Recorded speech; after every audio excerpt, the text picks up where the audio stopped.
Hey, how's it going, everyone? Thank you for joining Shop Talk Live. My name is Rick Ramirez, also known as Rick's 2 Cents, along with my fellow co-host Steve from Steve Makes Everything, Hi, guys. Andy from Andy Bird Builds, Hello, everyone. and Roger from Roger's Shop. And good evening. Sorry, guys, for a little bit of late start. I delayed the group. 2 minutes. How dare you? I used to have a start button up here, but you took it away. Because you told me to. Because you said when I make you an admin, you comment as me. Oh, well, I don't care who I comment as. People will know if it's a smart comment, it's got to come from you. Yeah, If it's a smart ass comment, it might come from you. Yeah, if it looks like it's coming from him, you can put it wherever the hell you want. That's awesome. We're just being honest. I'm trying to fix this light. I think after that exchange, Steve, you're probably not going to get privileges to hit that button. No, I've lost my rights permanently. Oh, geez. Okay, so everybody out there that's got that side hustle going on, how are your sales? They up, down, mid-range, staying the same? You're making a killing. You're losing your ass. You know what? Fill us in. Want to hear what your thoughts are. Sales thoughts. I don't know if you guys saw my Facebook post, but I shared that they said that Trump said he's going after default student loans now. He wants to garnish up to 15% on anyone who's behind their student loans. And I know I kind of harp on kids these days, so to speak, because I always say they're soft, right? And they just kind of didn't grow up like us. But it seems like nowadays these kids are going to college. They're 21 and 23 still at home. And I'm not saying, I'm not making excuses, but it just seems like the struggle is real, right? If their parents are struggling, how are their kids supposed to hit the ground running, so to speak? Yeah. I see the desire to have the government make people accountable for borrowing money. That kind of makes sense. But these people are like, I mean, they borrow money, they get an education, and when they get out of school, they're broke, right? And it's 5-6 years before they have any reasonable income. So, well, I get phone calls all the time from people in India about my outstanding student loans. Nice. Are you going to pay those or what? Geez, the interest must be incredible by now. You know, the interesting part is I did go to college. I went to Iowa State University, electrical engineering degree. I did not take out any loans. Good for you. Nice. Yeah, I didn't either. I worked my ass off in the Yep. in the off season to get money, and I actually worked as an electrician on campus, which was Nice. kind of nice because I could park wherever I wanted to. What he didn't tell you is what he worked on burnt down.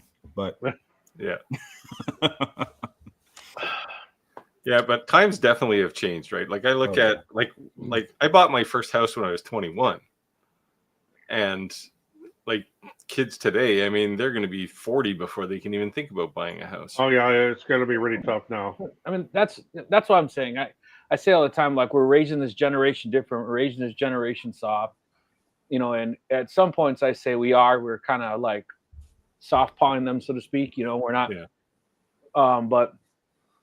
but there is some reality to it that, you know, they are growing up kind of like on the short end of the stick, so to speak. You know, we're always pumping, go to college. And you go to college and you can't get a job. Or I've been laughing. I look at these LinkedIns and they're like, $117,000 a year. We want 20 years experience. Like, are you nuts? Like, you know, like my big thing is that I push young people all the time. You know, they're thinking about college and, you know, some degree and some nonsense thing. I said, get in a building trade. Yep. You know, you get paid while you're learning, and it's a good income. I mean, I'm retired from the IBEW, and I have a very good pension, and I still have insurance and all that stuff. You know, get in a building trade. You can make a good living in the building trades. So I got an interesting perspective. My wife's a high school math teacher, so Nice. She talks to students. Again, this is a small sample size, right? We're in Kentucky, but there's a lot of people out there. And I will say that trades are more prevalent. There's more kids going to the trades now than there was 10 years ago. There's still the college, the college thing out there, but it is trickling down, and there's a lot of people second guessing whether to go to college or not. And it's not Yeah. for everyone, right? Yep. I do think that the next generation is going to be people who use their hands more. Yep. For sure. So, and I think that's kind of what's driving the trades, right? Like, I mean, if I was graduating today from high school, I'd go into trades right away. Yep. Yeah, a good example, and I'm going to use this because Rick can associate with this: an electrician or a lineman. You're going to always have to have them. There's no robotics. There's nothing else that's going to take that place. And it's a skilled trade, and you got to know what the hell you're doing there. Of course, if I was to do it all over again, I probably would go into the military. Now, this sounds crazy, but I would go in. I would get a degree. I'd go in as an officer.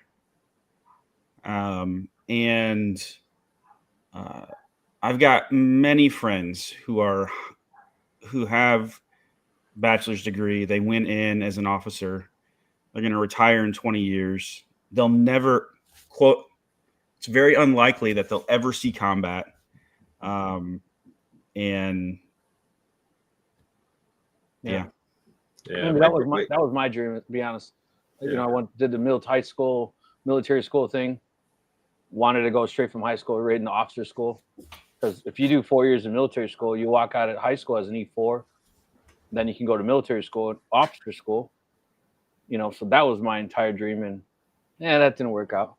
Yeah. But my brother did military service for his career, and you know, I look at it now. I mean, I made insane money as an engineer, but he's got a much better pension than I do. I mean, I have money by virtue of me saving it my whole career. He has money because he was in the military. Right. There's downsides. Obviously, there's no home run with anything, right? Like, but yeah, I've got a couple friends that I met in college, and they were an ROTC through college. So they graduated, went right in as second lieutenant. And, you know, one of them works in acquisitions. So it's all about government contracts, which is kind of interesting right now. But they're on the military side of it, right? Yeah. And working on interesting projects and moving. I mean, I already moved my family across the country, so that is kind of like, that's cool. But I would say it's cool it's different for the kids, right? Like, I lived in New Jersey, I lived in Colorado, I lived in North Carolina. You know, we used to say we didn't vacation, we moved, right? But it made my family really close, because a lot of times we didn't have friends. So the only friends we had were each other. Like, I remember as I was a kid, I'd go out and I'd invite my sisters, or my sister would go out and they'd invite me, and they're like, "Why are you bringing your sisters? Or why are you bringing your brother?" And we'd defend each other, like, why not? Because, you know, we moved so much that we were really close. But it's definitely a different lifestyle to be on the move all the time like that. Right. Yeah, I see those struggles too. You know, with my close friends, I'm still close with them. I see those struggles too. But interesting. So Roger started this conversation. Roger, how are your sales? Well, we are off by 30%. And as I mentioned last week when we were talking here about it, it's not going to break us or anything. I mean, we're still doing well, but by being off 30%, it's because what we sell, whether it be from our nursery end with plants and ground covers and whatever, or from 3D printed things like this, those are not necessities. You know, people don't have to have those. Yep. And because of that, sales have dropped off considerably. Even my coaster business has dropped off. Oh man! You gotta watch. He's probably emailing your customers. That's probably why. Stop buying those coasters. Even the bars, and I'm very good friends with one of the bar owners here in town, and his bar business is actually down. You think it'd be up? Well, people are tightening their belts and drinking at home. Yeah, I figured they'd be drinking more. And I'm waiting to see what the tariffs do to this here. Yeah. Oh, and speaking of tariffs and weird things, I ordered a computer mouse last week from Newegg.com, It was shipped from Ontario, Canada. It cost me $14.95, free shipping. So it came UPS, international, signature required today. And I was even joking with the driver. He goes, "What?" He says, "Is this something valuable? This is a $15 computer mouse." I just can't imagine what they had to pay to have that sent UPS and then signature required. I assume you didn't have to pay a tariff on it. No, I think Newegg sucked that up. I mean, 25%. If you had to pay a tariff, it would have been a China tariff, not a Canada tariff. Yeah. Yeah. Well, there is a Canada tariff though, right? Yeah. Well, I think everything going into the U.S. now has at least 10%.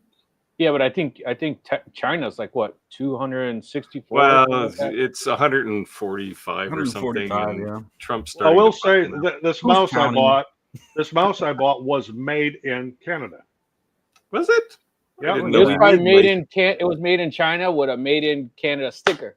Does it have fur? Because that's the only kind of mice I've seen here. No, it says it's made in Canada and it was shipped from Ontario. It was, the reason I bought it was because it's a gaming style mouse, wireless.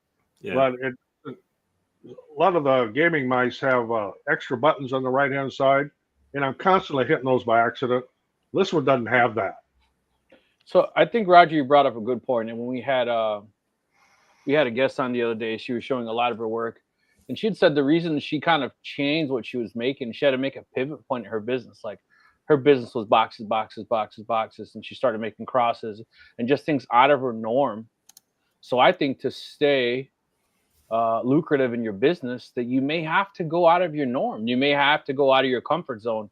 You may have to change what, your business may completely change, to kind of, survive, because I think we're in this for a long haul. I think that this isn't going to go away right away. I do think global trade has changed for forever now, right? Like, I think it's just going to be this way.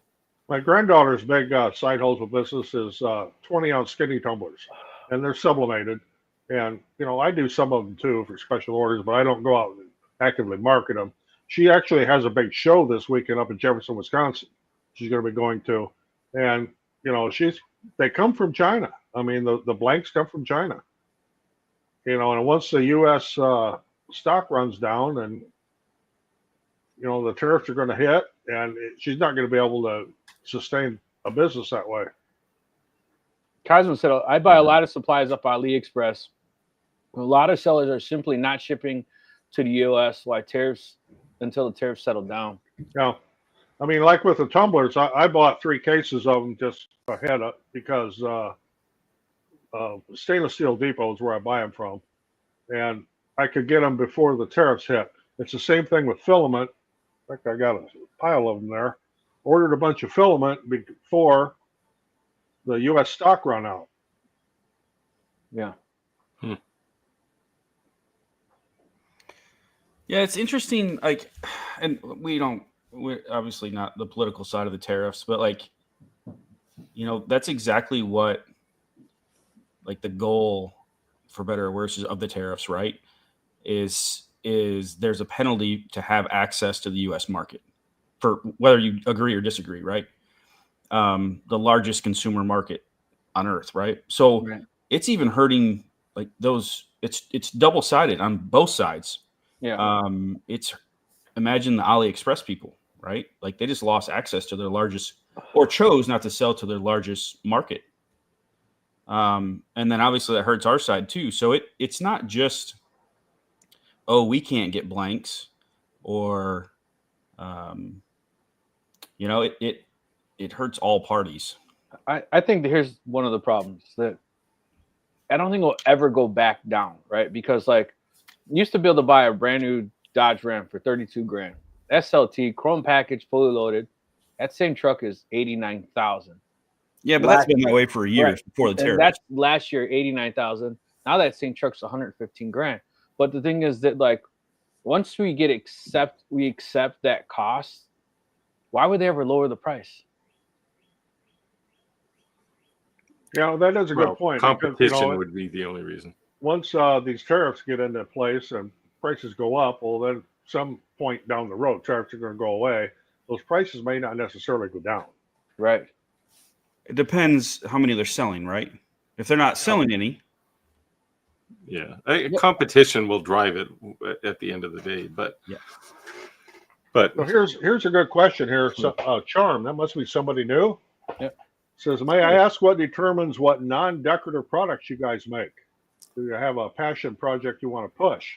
non-decorative products. I don't necessarily push it, but a non-decorative thing we make are risers for lasers. For example, these are 25 millimeter riser blocks, and we sell the dickens out of these. But it's a non-decorative thing; it's functional. But every laser manufacturer's got their own mounting, so I have to have an inventory of a lot of different sizes. For example, this here is for an Ortur Laser Master 3, but this here is for a longer array 5 or a Atom Stack A5, either one. And they're all different. The longer B1's got a completely different one. Even with Ortur, they're Laser Master 1, Laser Master 2, and Laser Master 3 all have different mounts and different size risers, so we kind of try to keep up with it. That's a non-decorative thing that we push. You see that, Rick? Yeah, so just so you guys know that we touch bases once in a while on some political things, but if you go on a deep end, we'll just ban you. So either behave or we'll just ban you. Yeah, you can take it somewhere else. Yeah. I was wondering, Roger. I was wondering if your business is dropping off in part because lasers are all going enclosed now. Ooh, that's a good question. Yeah, that has something to do with it. Going with the class 1s now, and they don't need risers anymore. But I still do, like honeycomb spacers and things like that are doing well. Yeah, but the market's definitely changing.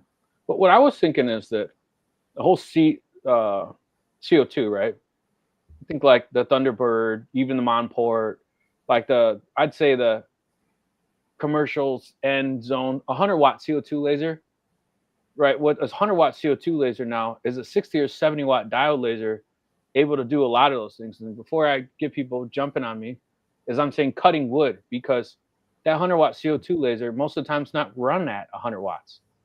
You're stepping it down, right? Yeah. So the amount of cost for that CO2 laser versus a 70-watt diode laser is significantly different, right?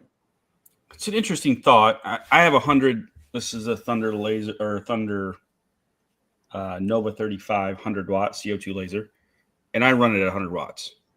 I mean, you run it wide open every time? I run it wide open. Yeah. You don't do the whole, what is it, 75% are you supposed to run, or 85%? Well, and the reason why, so I used to be like, well, I don't want to run it at max capacity, because I'm going to burn up the tube, blah, blah, blah, blah. But I talked to the manufacturer, and this was when I first got it. And they were like, well, that tube that's in there is rated for higher than 100 watts. It's rated for 115 or 120, something like that. And so I don't know if this is true for every machine, but he's like, we design our machines to run them at what they're advertised as. And that's, Monport said that their 40-watt is actually rated higher than actual 40 most watt. of the 40 watts actually use a 45-watt tube. Yeah. So I do run it at what, like, obviously when I'm cutting. Right. Yeah, I run mine. My big one I run at 100% most of the time, and then just adjust speed to get what the setting I want.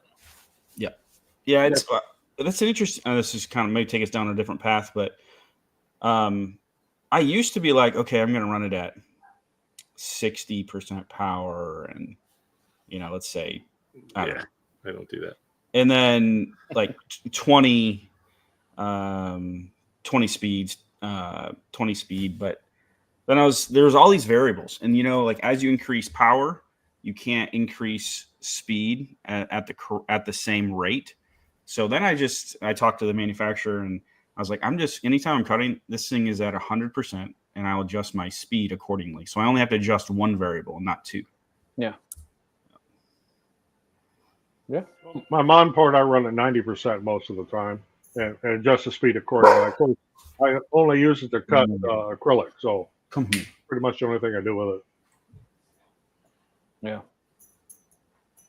Yeah, I think there's definitely a change in. I think there's definitely a change in the market. Like technology is progressing, so I think we've seen this big jump in diode lasers. We're seeing this big jump in dual lasers.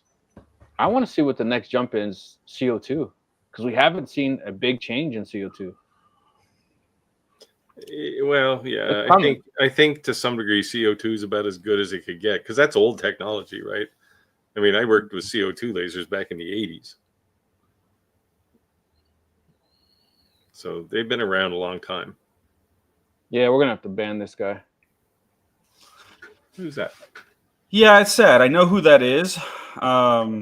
He's not from my channel, so I can't ban him. One of you guys have to ban him. This isn't the first not time. from mine, but that's literally spam. He's probably from mine. Let's see. Let me go to my channel here. You guys can continue the conversation. Yep. Yeah.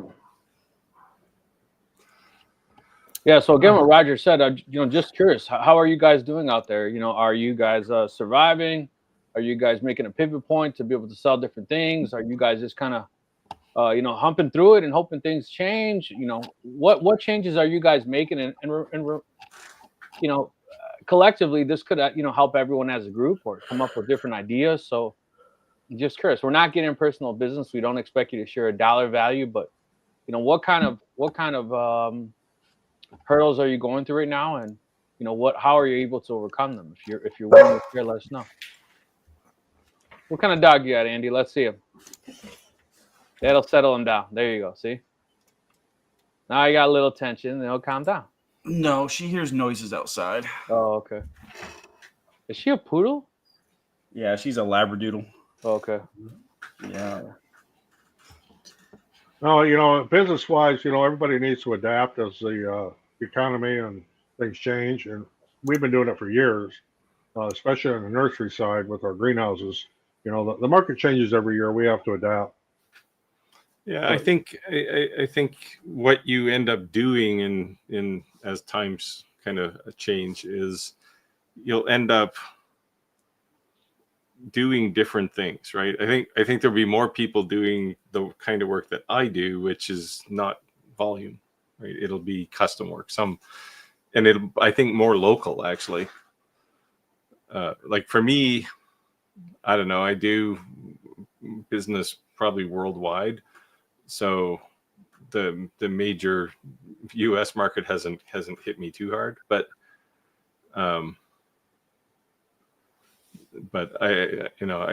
this is going to be bad for a lot of people for sure. But if you look, not to depress anybody, but actually to encourage people, when you look at sort of the last time economic times were brutal, like in the Depression, the people who survived were people who were craftspeople and tradespeople, right? They had jobs. Yeah. And I think makers will have a special place because people will, especially now, because people are used to having everything, right? And if they can't get it, they'll find someone who can make it for them. Kevin said, I've added laser engraving ammo boxes and trays. Going to try a gun show next month. I'll be honest, that was one of the first things I wanted to make when I had a fiber laser, because I thought Harbor Freight, $8, make some badass scrolling, and I'll sell it. And everyone I talked to on Facebook, they're like, bro, I can't give them away. And and then again, that could just be something in my area. It could be maybe if you live in a military town or in a military, I don't know, or maybe down south, or they're more gun happy, like Texas, right? Texans have guns everywhere, right? But in Chicagoland there, I don't know. Here, but in Chicagoland there, it wasn't, I guess, not a big hit. But again, like you said, Steve, you could not sell locally, but you could sell, ship. Yeah. Yeah. I mean, the real challenge that's going to change things is you can't, like coasters, right? You buy the blank from somewhere else. And either there's going to be a new market for people making blanks locally, or you're going to make something else. I was actually thinking I have 8 kilos of DTF powder. Once all these tariffs go up, I might just sell it. I might have a little bit of a gold mine there. So All right, on the subject of this discussion, though, I do have a customer in Florida. So if somebody is on the stream that wants to do a little business, send me an email. My email is somewhere here. Oh, it's not there. Anyway, just post to the chat here, because first of all, I've been putting this guy off for a year because it's a small thing for me, and then now tariffs have hit, and I don't want to kind of screw him over with tariffs too. So, so if somebody wants a little business, let me know. If you live in Florida somewhere around Orlando, would be ideal, because that's where he is. Zento said, I've been doing web design, branding, marketing, off promotion sales for small businesses. Honestly, that's how I started, kind of helping starter businesses, create a logo, create their email, create the website, get them some shirts, letter up their trucks, But the good thing about a customer like that, when you start with a customer from day one and you've helped them from ground up, they remember that. Because a lot of times you give them breaks. But the thing is, it's like a give and take, right? Because you're kind of just starting and they're just kind of just starting. But 5 years down the road, when they're pretty successful, good luck stealing that customer. Like, no, they remember you being, loyal to them and helping them. Those are the kind of customers you want. I think this is just my opinion. Jump on me if you want to. That's fine. I think there is there's a lot of doom and gloom out there about economy and tariffs and oh my goodness and the sky's falling. But I'm typically a positive person, and I don't think it's. I'm still making money. Have I made as much as I have in the past? No, but am I still in business? Absolutely. Is there still business happening? Absolutely. Will you have to do something else? Will you have to do something different like we started with? Possibly. But I think too, the ones that will survive are the ones that innovate and find a way. Regardless, those are the ones that, business is about. Sometimes it is, well, actually, pretty much all the time when it is your bread and butter, it's bread and butter. It is about survival. Yeah. Like it's not about how much money I made this month. It's I survived today so I can play tomorrow. Yeah. If you don't hunt today, you won't eat tomorrow. And so I think for anybody that does this part-time or, it isn't their bread and butter, like, yeah, it may be more challenging than it's worth to you. But to someone that is putting food on the table, it's going to be okay. You'll make it. And I think, call me an optimist, call me a blind optimist. That's fine. Whatever. But I think it's going to be okay. This is not me saying I agree with everything and that I am a fan of the President of the United States. That's not what I'm saying. But what I am saying is that I think it's going to be all right. And it may be rough, but business is not sunshine and rainbows. So if that's what you got in it for, when anybody who's got a business, and I'm sure you've had this moment, Andy. For me, it happened in my first business about 27 years ago, where I was working away and I stopped and said, if I screw this up, I was working on a big project. If I screw this up, I'm not going to eat. And those were when times were good. But I think when you have a business, if it's where your money comes from, as opposed to a side hustle, you will have that moment when you go, okay, this is whether I buy groceries or not. Yep. But I think it also shows your drive, because you're going to drive that throttle different, right? Like, yeah, of course. Like I said, if I don't hunt, I don't eat. Meaning, if I don't chase down customers or leads, I won't be able to pay my mortgage this month. I won't be able to pay my car payment this month. You're going to have a passion a little more than, you know what, if this is my side hustle, and you could give up, right? Because you're like, this is not worth my time when I do the amount of hours I'm putting this versus what I'm getting in return on my investment. I'm making $6 an hour. If I could concentrate more at work, I can go get a job at Walmart and make more money. So you'd have to be able to want that, because, and I say want because when it's your full passion, it's not a want, it's a need, right? You need to pay your bills. There's a difference, right? I've got a business idea for people. And so everybody is talking about can't buy blanks. Yeah. Can't buy coaster blanks. Make blanks. Make I got blanks. 550 of them. Someone make blanks and sell them. And so I think this is a really good, and maybe it's harsh, but I'll just speak for myself. The difference between because I've done this as a side hustle, and I've done this I put food on the table for my family of 4, right? And the difference in me, in my mentality is that it's not, the difference is not, oh, I can't do that. And this goes with anything in life. This is hard. I can't do this. I'm not going to do this. I'm going to fail. To changing that and be like, how am I going to do this? How can I figure this out? Yeah. You know, and when you start asking yourself that question, when not if or, you know, that's when you start. I mean, there's someone in the comments that just shared that they work for a company that deals a lot with imports, and their business is booming. Probably have never had more business in their life. And that's what I was talking about a couple of weeks ago, is like, there's ebbs and flows. There's going to be people that are going to get rich off this. Yeah. And there's going to be people that go out of business with this. But it's not just all out of business, right? Yeah. And I think the difference between those two groups is attitude, right? It really is. It is. Right.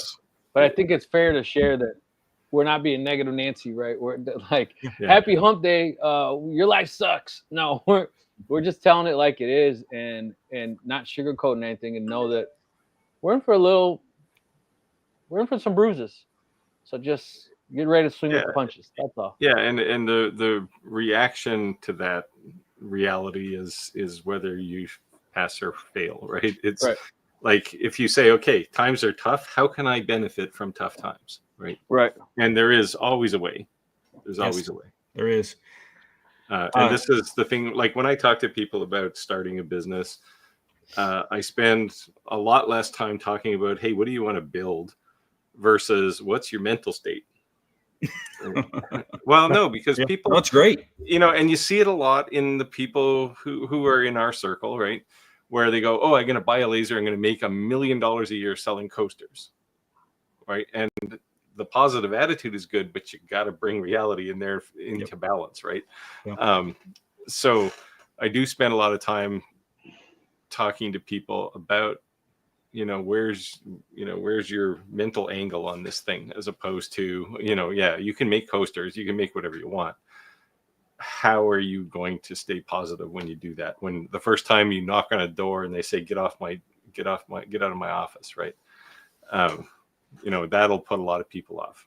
Yeah. A lot of the viewers I've talked to, well, how can I do this? How can I do that? I got this great idea. I'm going to sell all these. And the first thing I ask is, where is your market? Yes. Do you have a market? If you don't have a market, there's no sense in making them.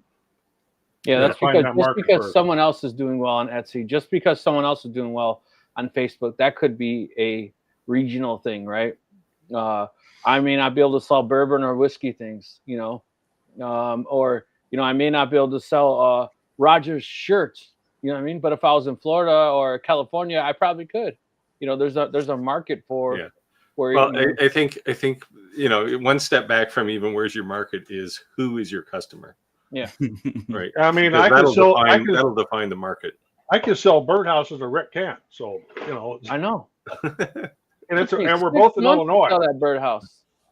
I still have the other one. I never posted it for sale, but that's another thing. What we say is, just because you think it's cool, or sometimes you make this project and you're like, damn, this is badass, and people are like, Yeah, Like, wow, that's just I do plan to do a business video kind of around this subject, right? Because there is, people can be very passionate about something, but as a result of that passion, they can become very poor, and you have to you have to find that balance, right? And I mean, I don't know about you guys. I've gone through that in the past where you go, I've got this great idea, and you're full force, full steam ahead, and then you realize, this is not going to succeed, right? But I think it's basically okay spent to a fail. whole bunch of money in the wrong direction.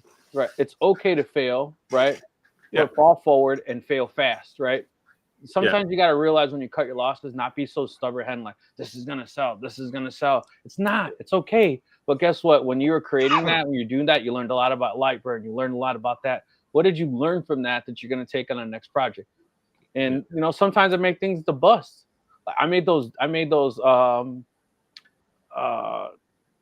planterns that sit on the deck rails, right? I thought this is perfect because a deck rail is a spec, right? And us, it's a standard. It has to be a certain height, it has to be a certain width. Those are codes. So I thought if I make this the exact width to just sit on there, it's not going to fly off. Man, it's made out of cedar. You can engrave anything you want on. This is going to sell like fun. I'm going to sell one. You know what I mean? Rick, I think you said it. The key is to make, you will be successful. I can guarantee success. If you can keep your enthusiasm from failure to failure, you will succeed. Yeah. The problem is it's normal to lose your enthusiasm when you fail. Yeah. Yeah, but that's a function of whether you interpret it as a failure or a learning opportunity, right? Yep. And it's funny, actually, Rick, you used fail fast, which is a mantra in the software business, right? In software engineering, you work really hard on something, but the second this isn't gonna work, you dump it and you do something else. The faster you fail, the faster you succeed. Yeah. Alan said, I started with a laser. That wasn't my jam. I'm getting into CNCs and woodworking. Seems to enjoy it more. Yeah, I think lasers definitely seem to be a gateway drug. I have to say I find a lot more challenging things to do with a CNC than a laser. Now, maybe that's just because I've been using lasers for 1,000 years, but you're that old? I feel like it sometimes. Jose said, Juan, which one of the MOPA lasers is best? Omtech? I've never even heard of the other one. I think that's ComMarker. That's ComMarker, yeah. I think so. I have the ComMarker 60-watt MOPA. I love the thing. I don't think you're gonna but here's the secret, right? I guarantee you both of these lasers use the same laser module inside the box. So don't get hung up so much on the brand name. Find out if it uses like a JPT MOPA module, which they almost all do. The rest of it is just packaging. Yep. Jose, if you want, send me an email. I'll hook you up with some people to share and get you some sales, some decent discounts. Hello from Wisconsin in our backyard. Ooh, Southern Wisconsin. That sounds like exotic. Like it's like palm trees there. Yeah, I know. Southern Wisconsin. I love it when people are like, "I'm from the South." I'm like, "Where are you from?" And they're like, "Roger, know this sandwich." Yeah, we're like, bro, that you're not from the South. Like that's not even beyond the Mason-Dixon line. It's to us. It's like So Zentenro here says B2B for the win. Yeah, I do most of my business actually selling to other businesses. As I do too. And that works really well as long as you're working with businesses that are stable in hard times. Yes, in quantity. Yes, and you need lots of them, right? Like, there's times when I have to turn people away, and that sounds bad, but I like that because they're in a pool, right? So if something happens to one of my current customers that keeps me busy most of the time, I can grab somebody else out of that pool and build that relationship instead. Jose, I have to say this. You said you're in the market for a laser. You don't know which one. I would say these are going to be your two key factors in purchasing any fiber laser. They're all probably made of the same type of thing, pretty much what Steve said, right? But the difference between buying stateside and buying overseas is your support. Yeah. So if you're buying anything stateside, you're probably going to get a toll-free number on Monday through Friday, 8 to 5, and an email address. So when you pay double, you're not necessarily, the one laser is way better than the other. They're probably identical, just with a different sticker on it. What you're paying for is the customer support, the technical support, right? When you buy it overseas, not to say that they won't help you, but remember, we're on a 13-hour difference depending where you live. And you can't call them. You can email them. Maybe you can Facebook message them, but it's very rare that you can call them at all. So you might be able to WeChat them. So yeah, so you're right, exactly. You can WeChat, but you can't get on the phone and say, "Hey, I need some help." That's probably not going to happen. But so just know that's what you're paying for. So if you're pretty tech savvy and you can figure it on your own, or if you can go on Facebook or YouTube and do that kind of thing, then save the money. But if you're like, I'm going to buy something for $8,000 and I need the support to be able to use this, then spend the money and don't waste your money. That's my best advice. Yeah, I'm not sure you get phone support with anybody anymore, whether they're local or across the world. Yeah, the only thing is sometimes when you work in the middle of the night and they are overseas, it's nice because they're awake. Yeah. It's 10 o'clock at night. You're like, damn it. And they're like, yeah. They're like, yes. Here, Charm says, I'm an illustrator wanting to make a functional product. I am glad to see you are an illustrator because I can't even draw stick people. I got a couple thoughts on this one. I think functional products are fantastic. I think they're overlooked a lot. I don't know how you're going to manufacture this. You mean like a bench, a seat, a chair, something like that? Yeah, something you use, something that that isn't artistic. Yeah, I mean, even think like a bottle opener. Like, I know that sounds basic, but like you use it, right? Right. You just don't look at it on the wall. There's nothing wrong with those things, but if you can, I think if someone wants an idea for products, thinking about things that they use every day, like just think about like the little things that you use, the routines that you have. I mean, there's a reason why catch-all trays are so popular, because people envision putting their stuff in them, right? So if I learn to make or cutting boards is another one. Or cutting boards. Yeah, that's so if I learn to make a back scratcher and kick my wife and my daughter out, what you're saying, huh? No need you anymore. I got my own. When you get that CNC, Rick, you're gonna make yourself a back scratcher. What's the status on the CNC? Canada's being Canada. What can I say? Well, you mean they're being nice? So Canadians are nice and slow. So you're still in the queue. Hey, Americans right now. Well, not like slow mentally, just slow in like speed. Yeah. They're like, you're American. Quality, right? What do you expect? You can't have all the three, whole right? Mexican American. Like, my name is Ricardo Ramirez. You should hate me at least half as less. No, we got none of that stuff going on. Hey, if you want to come to my house and make tacos, I can get the whole neighborhood here. And me. Oh, sure, you're welcome. I like tacos. I think everybody likes tacos. I was actually going to hit you up for some Mexican recipes. Let me know, man, anytime. The one thing I don't like about One Infinity, and I was kind of like, was when I asked the question, I didn't get a polite answer like, hi, Rick. And then the response, I got literally a URL. No signature. No, I was like, man, that's kind of disappointing. Yeah, and more than one response like that. That was kind of, So I have to be honest for a second. This is funny, not serious. Me and my coworker were sitting in the office yesterday making jokes about Onefinity and their shipping delays. We had some really good ones. Let's hear them. I got to practice first. Maybe I'll. I don't know. I was thinking about making a video about it. Like we were talking about being like a news anchor and be like, were you going to say John, a lot? Yeah, John, I'm here at the shipping and receiving department of Onefinity, and there's no movement. No, I'm still not seeing any movement. There's no one here. Well, as the snail goes by, right? Yeah. Part of the problem is Onefinity's in Toronto, and Toronto's in the playoffs now in hockey. So you're not getting it for a month. Nothing's going to get done until reality sets in and Toronto gets. But how do you send someone an email to say your CNC is in queue? So then you say, what does queue mean? How long? and then you get a URL that says shipping time is 12 to 16 weeks. You're like, not even like, oh, we're sorry, like nothing. Like you just send me a URL, like that was your whole response. I don't know. I didn't have that experience with either of the ones I bought, so I can't really comment. That's because you're Canadian. You're up, Steve. Yeah, because you're Canadian. I don't think that has anything to do with it. 100% I'm joking. Because I'm certainly not a polite. Wrote in the bottom of the email, America, probably. Jim's here. No, I'm joking. I didn't say that. Jim Go says, ahead, Jim. Probably most of us who are just doing engraving are in trouble.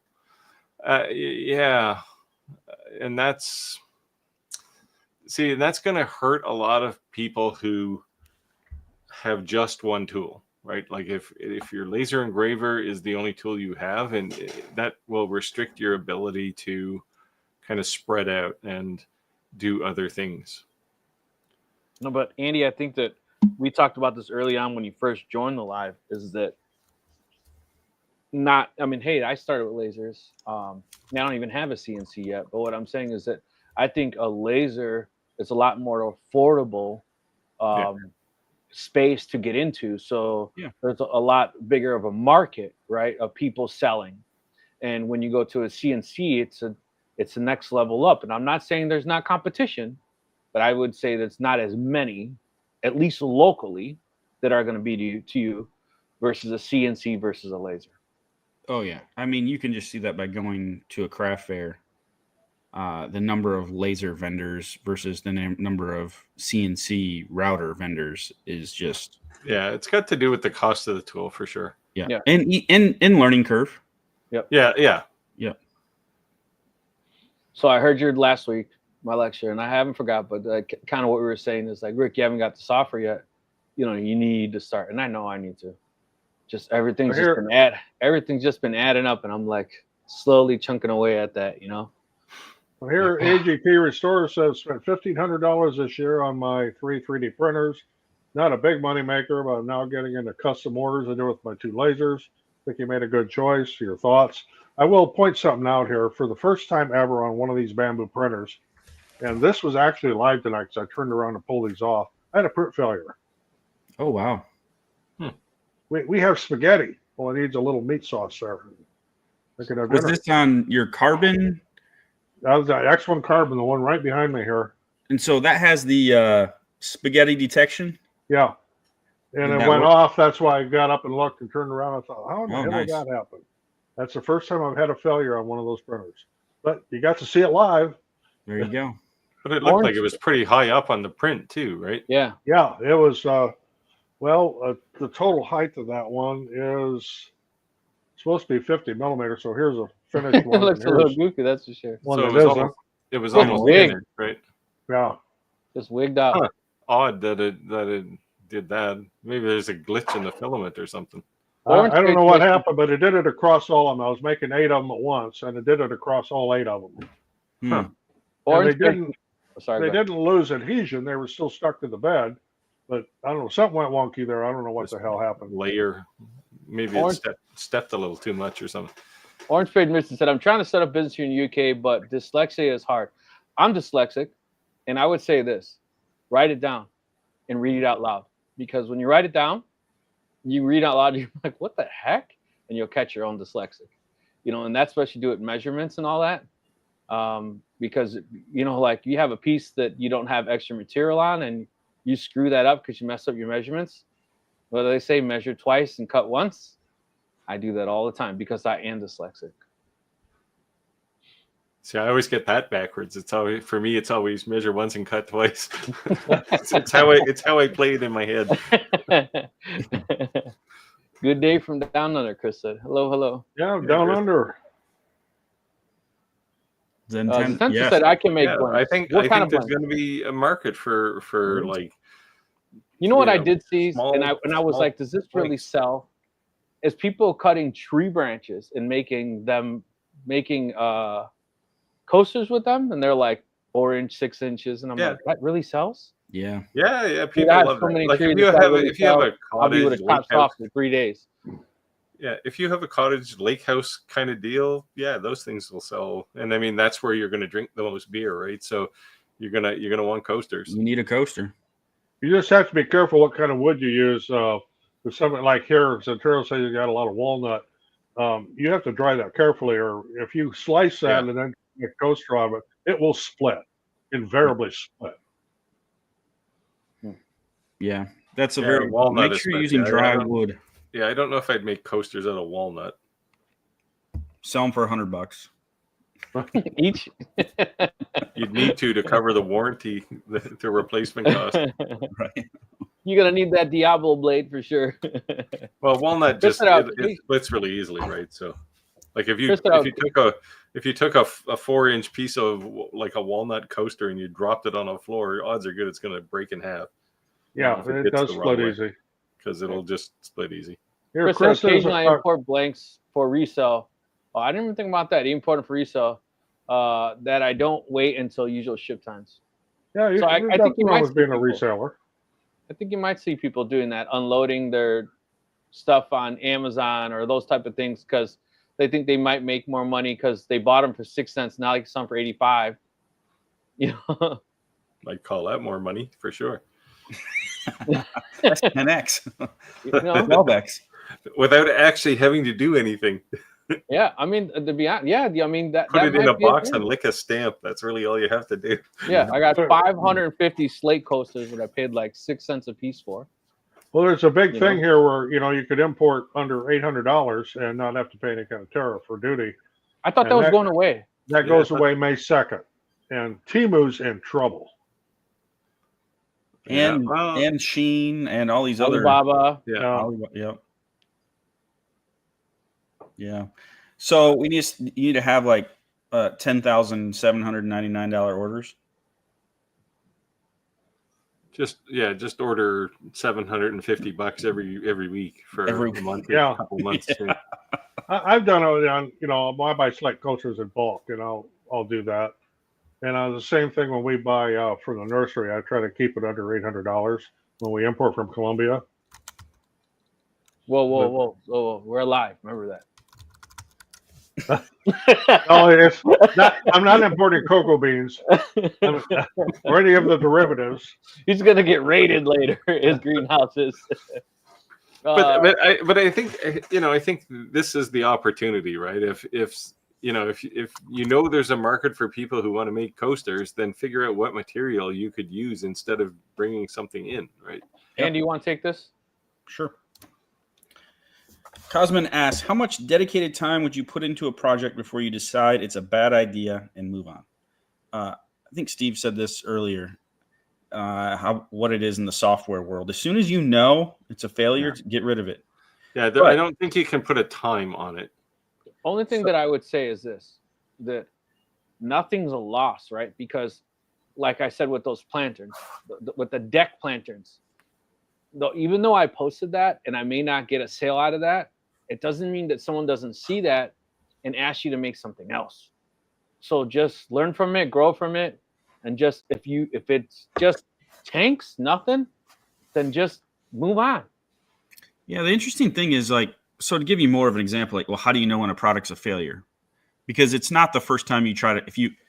A lot of people will throw their product up on Etsy and they won't get anything for 3 months, right? And they're like, "Oh, my product sucks." No, not necessarily. Not necessarily. People. I see this all the time. People go to one craft show. They put all this time and effort in and prep and make all these beautiful products. Go to a craft show and they don't make their money back, and they're like, "Oh, my products suck." And no, that's not necessarily the case. I mean, it may be the case, but a lot of the times it's not. It's just finding that market. And I think what Roger said is, where is your market? That's the question you need to ask yourself. It might not be on Etsy and it might not be at the craft show, but that doesn't mean it's not out there. Right. Yeah. Yeah. You may be making something that doesn't excite people who go to craft markets, right? Right. Yeah. Or certain craft markets. There could be certain craft markets geared towards whatever. Yep. But there's a bunch of knitted stuff and a bunch of, and you're in there with a laser, you might do good because you'd be only one, or you might do bad because no one's going there for laser stuff, right? Yeah. For example, let's say you're a Star Wars fan and you make Star Wars themed fan art, right? And you go to a craft show. Well, literally, it's possible that no one goes that likes Star Wars, and it's possible that your stuff doesn't get found on Etsy. So where's a better idea to sell niche stuff like that? Well, I know several people that have had a lot of success in forums and Facebook groups. Comic-Con.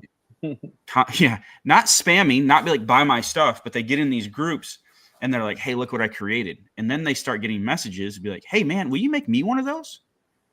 And, they may never sell one at a craft show, but they sell 10 of them just from one post in a forum. Yep.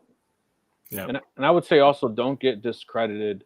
Don't get disheartened from your own family and friends not making purchases. Yep. So In fact, it's probably better if they don't buy stuff Yeah. from you. sometimes the people you think should or will support you the most would be the ones who don't. So don't get discouraged from that. But Sounds like my wife when I make something. did you like it, babe? She goes, "What are you making that for?" And I look stupid. Okay, but the guy who ordered this is going to pay me $500. So, Yeah. can you say this name yet, Rick? No. Good evening from Muscadabat, Nova Scotia. About 10 minutes down the road from me. I really need to get to know this person better because there's a microbrewery involved here. Nice There you one. go. I'll be there at some point. Hello I'm from gonna- North I'm gonna- Alabama. Okay, so going back a little while ago, I said, I knew I quoted somebody. I didn't know who it was. So Winston Churchill said, success is the ability to go from failure to failure without losing your enthusiasm. Yeah, that's why I give credit to Jehovah's Witnesses, man. I mean, I'm not even lying, man. Like those guys would probably make the best car salesperson in the world. Like my wife would get so mad. Why do you talk to them? Because I feel bad. Like, oh my God, like these are kids. These are kids. You know what I mean? They're going down the sun. I invite them in, give them lunch, feed them, talk to them, then send them on their way. Why'd you do that? Because they've been humping all day trying to, Jim's assuming he gets his CO2 Galvo and gets some tumblers down pat. I instead. Speaking of Go to- tumblers, Andy, go to did you sellers want of a local- roto boss?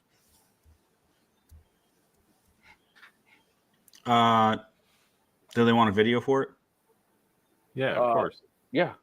No, I don't want it then. You're a slave Okay. to big business, man. I know. Okay. And I thank you for the offer. I don't say that disheartened, but I've got too many commitments where No, I'm that's trying fine. not to commit to more.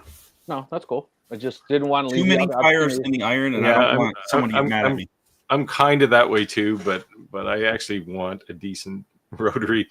I mean, I would love it, but I still have so about 3 weeks ago, UPS dropped the Creality Vision Pro off, and it's still sitting up on end. The banding straps are still on it. I just haven't had time. It's been crazy. Yeah, I keep wanting to hear the deet deet and listen to Steve's thing. It's gonna be the whole truck. And every time I hear a truck, I'm like, yes. Longer One of sent these me days.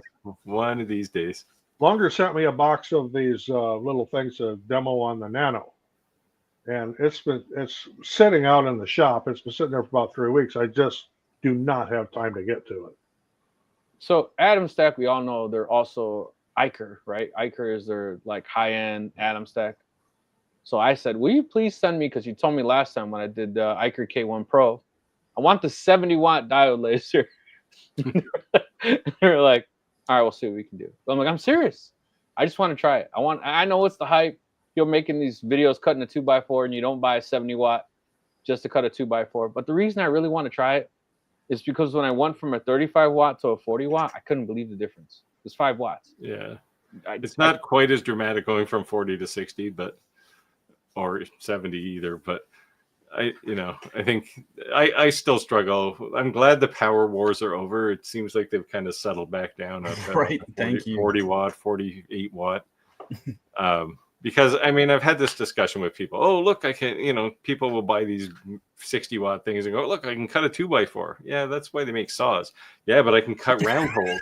Yeah, a drill. That's Right? how they make. That's great. I just like it because part of my niche is those jack-o'-lanterns. And man, I would be able to just run through them. I'm cutting cedar fence pickets, so they're kind of thick. You're getting a CNC, man.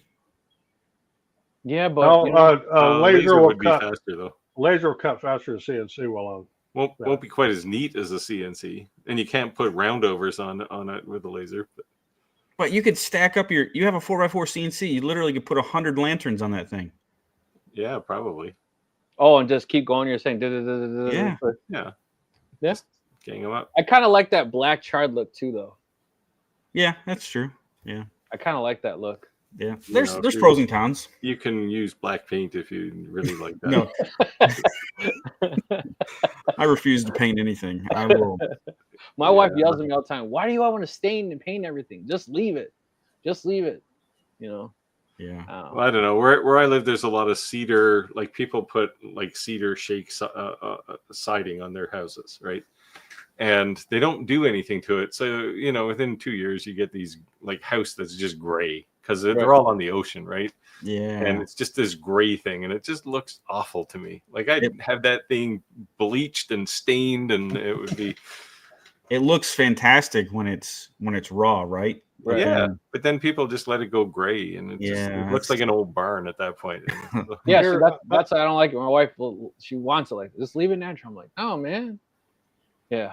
I like this idea here that Jim has. It came up with the idea of engraving used bowling pins for awards as well as 300 games. That's cool. As far as the 300 games go, I would not have any of those. Yeah, I've had 100 games. You have an empty cabinet for all your 300-point bowling pins. Yeah. I got 110 Rick's had 3 100 games. Exactly.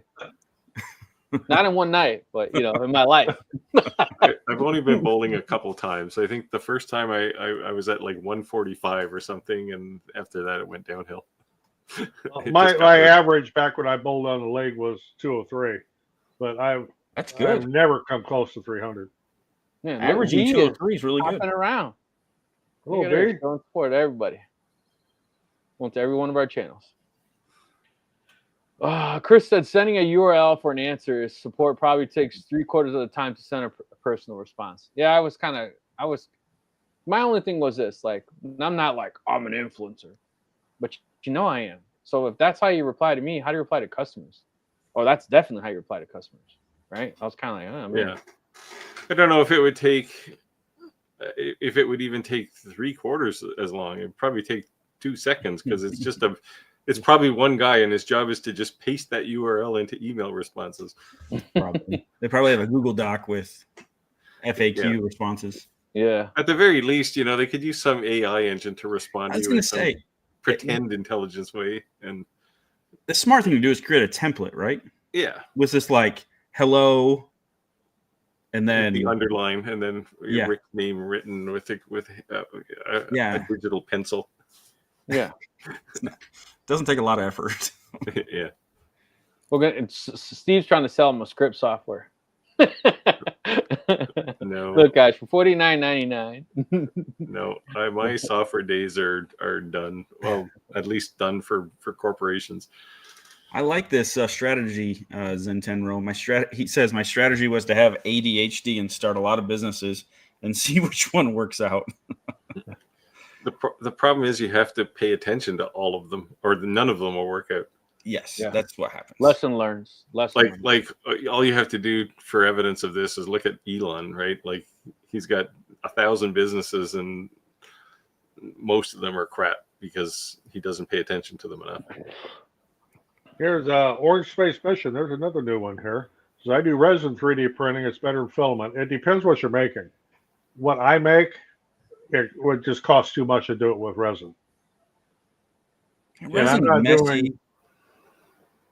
You mostly sell bobbleheads of Steve, though. So yeah, if you're making, well, why wouldn't you? But if you're using resin 3D printing, your market is going to be in like the tabletop game business, right? Like Dungeons and Yeah. Dragons, that kind of thing. And that's a big business. I make a few things for. I make a few player boxes every year for a Dungeons and Dragons tournament, and I was over at the organizer's house one day to drop some off, and he's got a whole wall full of these figurines. Okay, Steve, can I ask you a question? You tell hundreds of dollars worth. Can I ask you a question? You tell the truth. Well, it depends what you ask, but sure. So you've mentioned Dungeons and Dragons quite a bit, and I know you can sell to a niche, but do you play? I haven't played since high school. But He's a dragon master. What are you talking about? There's a passion behind it. No, I get it, right? It's like, so, and I mean, the cause is worthy for these guys because it's a bunch of, this is a bunch of. Hold on. The reason that I'm saying that is because if I tried to sell the same item as you, and let's say we had both the same skill set, if I couldn't talk the talk and you could talk the talk, they may tell me kick rocks. So there's something that comes with value to that. Like, it's like, like with someone, you get what I mean? I can go online and steal an image and make it. But if someone says something and you have insight to that or be able to. Well, part of success in business is learning your customers too, right? Like, I don't know anything about the solar business, but I have intelligent conversations with a lot of the solar guys, right? When I'm making their, because all their badge, their signage has to be compliant to some electrical spec, right? So, so I just got to learn some of that stuff. So Philip, but anyway, the cause for these guys is good because they're all a bunch of retired, like they were forcibly retired out of the military because they all have PTSD.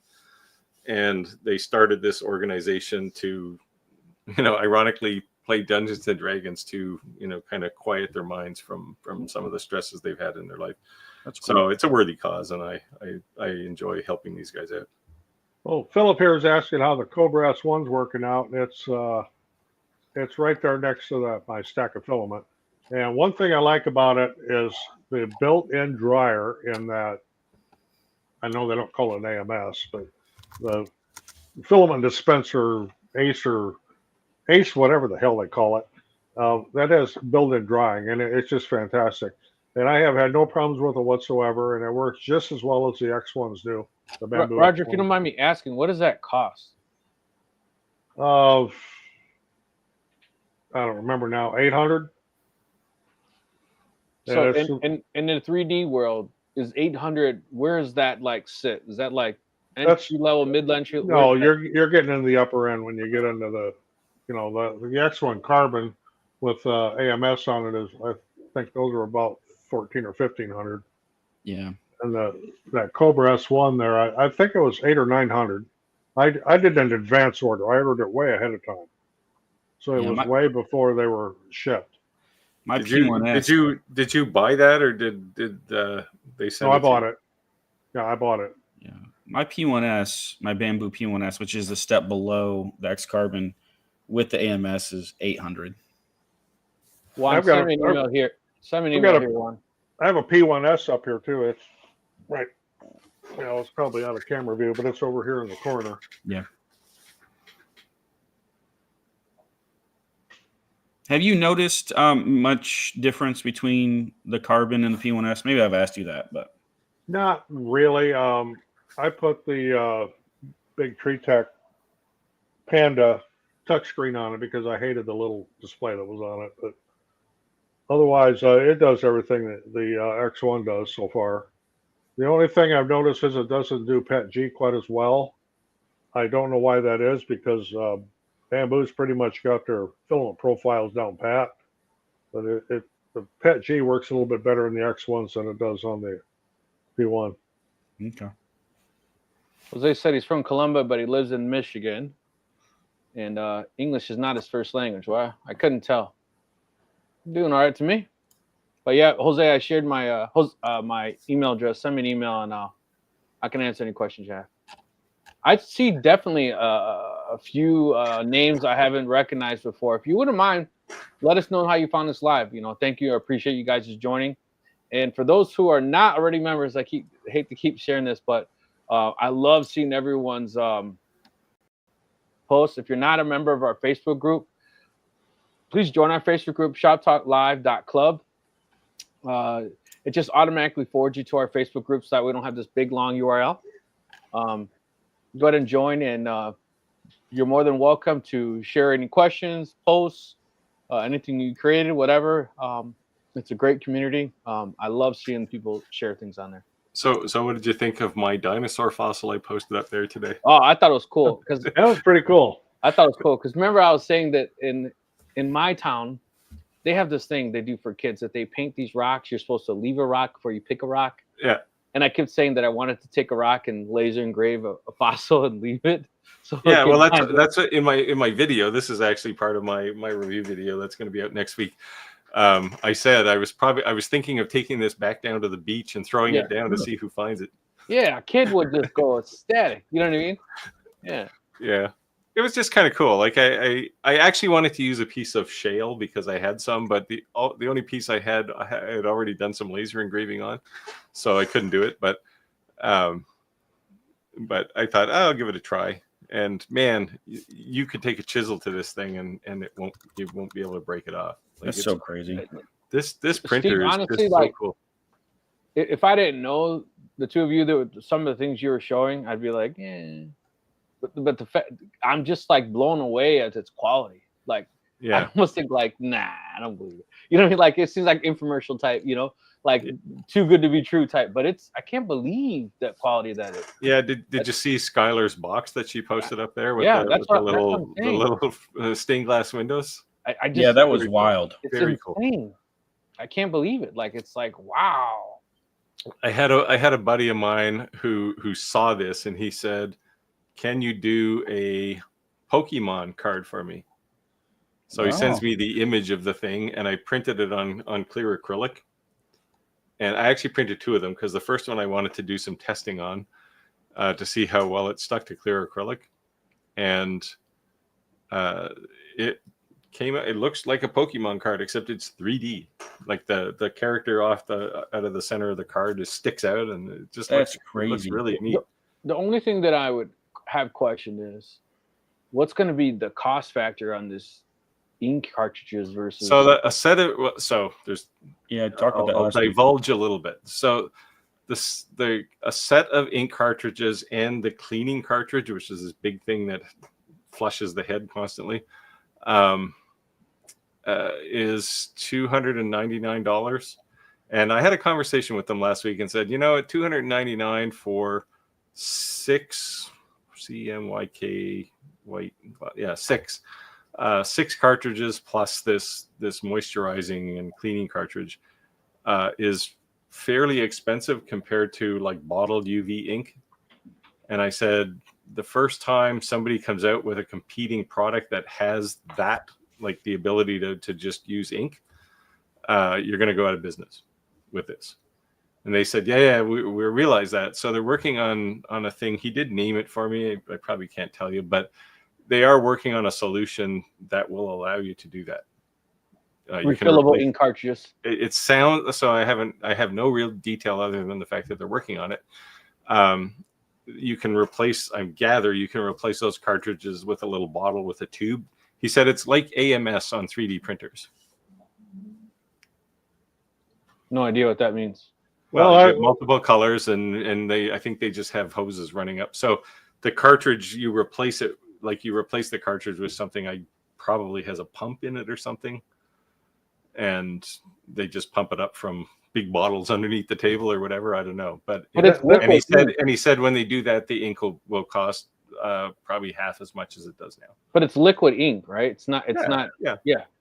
Yeah, so it's almost like eco tank kind of deal, right? You're just that's what I said. I said if you don't think that you're at risk, look at what happened when Epson came out with the eco tanks. You can't sell an inkjet printer anymore if it has cartridges, right? Like Canon had to go to the eco tank style printers too now. So they get it. I think these guys are pretty sharp. And I think the technology they're doing is insane. Just the hardware is totally rock solid. Yeah, I just think to be competitive, you just got to think consumables, right? Yeah, what's gonna make them succeed is the price. Like the price of the printer is gonna be like around $2,000. But I just think it's a lot with a lot of the printers, right? They sell you this printer that's like $89. It's like phenomenal print, but it's $115 for the whole ink cartridge. Yeah, well, see, and that's what I was kind of cautioning them against. Right. That's what my And- thought was. They were Yeah, and trying to do. they said no, that's not the plan. The plan is that, you know, for people who want to do more commercial kind of stuff, like side hustle, they would be more interested in this other model where you can replace all those cartridges with Bulk this ink. other system. Yeah, That's cool. Yeah. bulk ink. Steve, Yeah, can and you it's give smart to any think like that. ideas on? I think I asked you this last week, but I know you've done more projects now. Like, how many projects did you do with your original ink cartridge? So I haven't changed the cartridge yet, Okay. and I got a whole table full of stuff that I've done. So I mean, it's, including big pictures, right? yeah. So it's substantial. Like, it's not like, Yeah. Well, what shocks me is each one of these cartridges only has 100 milliliters of ink in it, which isn't a lot. And they must be pretty miserly with it. I don't know. Like, and I mean, I was printing a ton of 3D stuff, which is layered ink, right? So you're using a lot. And I haven't even changed the white cartridge, which gets used all the time. It's like DTF.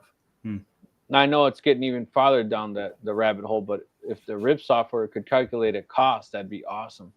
You know, a lot of the DTF. Yeah, well, so this is some of the stuff they're working on. The software isn't nearly as solid yet as the printer itself. But it's stable, but there's features that you'd want, like how much ink is left in the cartridges. Right. Percentage. That's not there yet. But the software is easy to use and it works. It clearly works reasonably well. Yeah, that's cool. But there are features you'd want for sure that aren't there yet. If anybody's new, doesn't know what we're talking about the Eufy. Not Goofy. Eufy. Eufy make E1 from Anker. Yeah, the Eufy UV printer, right? Is that what it's called? Yeah, it's a as a quasi representative of Anker, I'll say the first personal UV printer. There you go. Whoa! Say that again. The first personal 3D UV printer. There you go. Yes. Now you got it. A project idea. So those examples that they use on their website, like with the 3D texture on a coaster. Yeah. Like, not a 3D picture is cool. Don't get me wrong. So this is actually textured. It's a bunch of M&Ms. All the M's stand up. Do they really? Yeah. That's cool. Yeah, I was like, they have one on there that kind of looks like dragon scales, on a coaster or something. Yeah. Like, how wicked is that? That's so cool. Yeah, the problem is you can't stand a drink on it because it's going to fall off one of the hills, right? I know. Yeah. Manuel said, doing my first crash show this weekend. See how it goes. Good luck, Manuel. Good luck. Yeah, good luck. Good luck, Mike.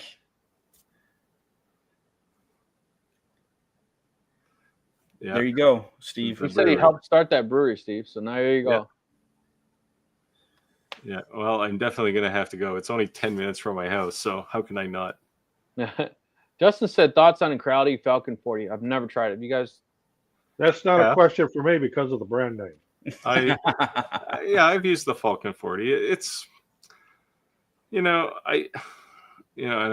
keep all Roger's editorial aside here. I kind of wish Creality had stayed in the 3D printer business.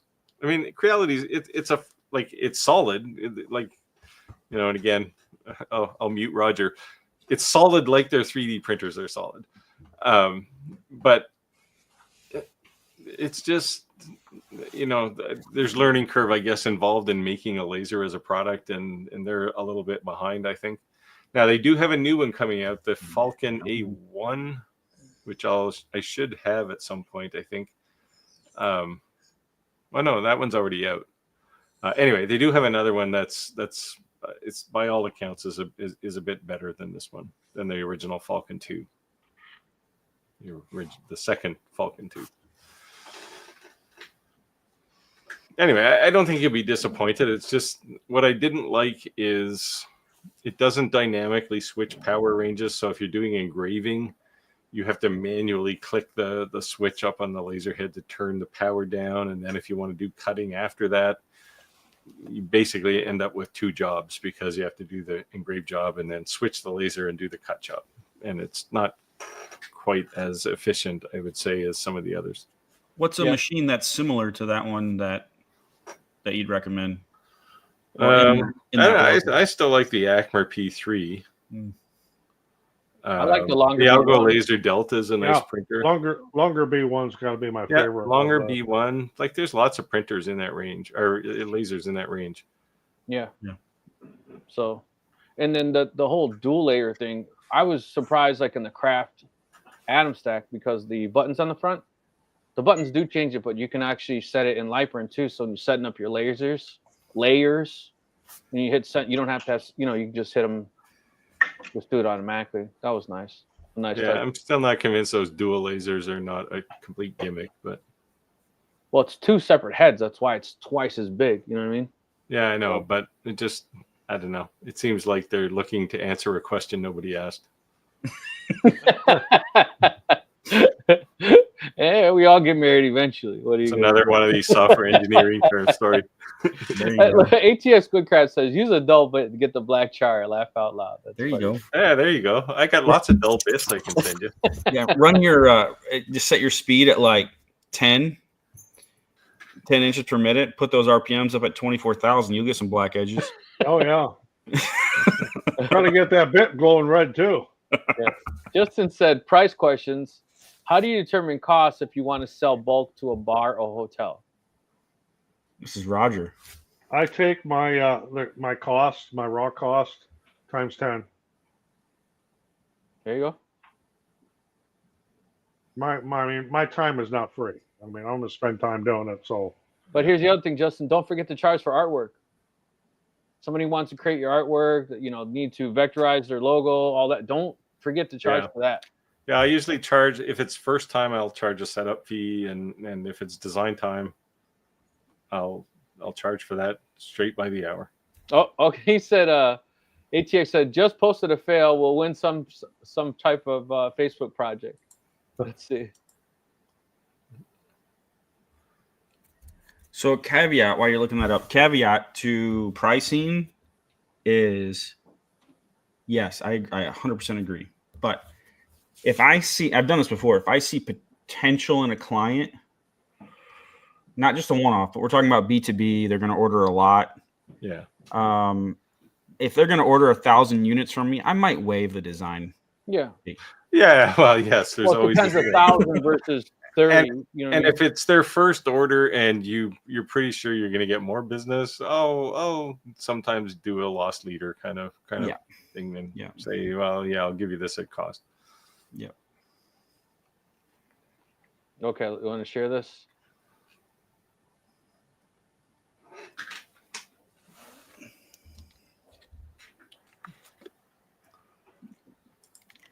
Share screen. Yeah, I've done some of this kind of work. Click on the photo there so it zooms in a bit. How's that? I don't see the problem. You don't see like a pile of broken wood and just some assembly required is all. Yeah, right.